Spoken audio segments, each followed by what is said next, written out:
Exactly, and we come down to the Pierce bloodline coming down to Pauline Pierce.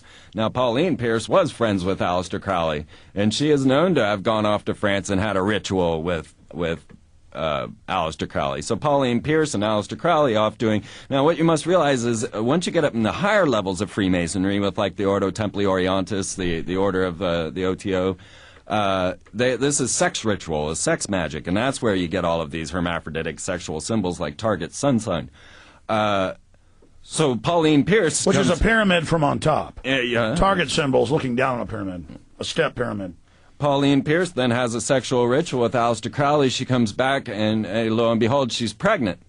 Now, whether or not she was pregnant through Marvin or through Aleister Crowley is not known by the public, but then what we find is she gives birth to Barbara. Barbara Pierce then marries the head of the CIA, George H.W. Bush, and we have... And you've tracked this. This is a fact. This is, well, as much as we can prove Hitler's the Rothschild, I can prove W is the grandson of the beast. Well, that's even in mainline history books that his father's mother did work in the Rothschild house, and that he did have a bunch of illegitimate children and did place her. And it was mainstream media when Pauline Pierce went to France with Aleister Crowley and had a sexual ritual. And so, but then she is connected to Barbara. Yes, yeah. Pauline Pierce is Barbara Bush's mother. That is a fact. Yes, absolutely. Yeah, and I've looked, that's unbelievable. And you look at the picture, you know, and Barbara Bush looks very much like Aleister Crowley, and that would make George W. Bush the grandson of the beast, 666, and that's what Aleister Crowley called himself.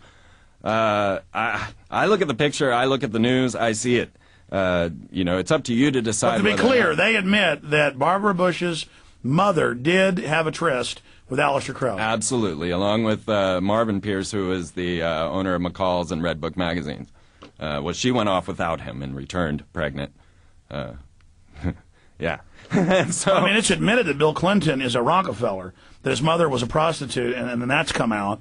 It's admitted that Rockefellers have secret breeding programs. They're obsessed with that. Exactly. And if we believe this and we see this over and over again, then this isn't that far outside of the realms of possibility.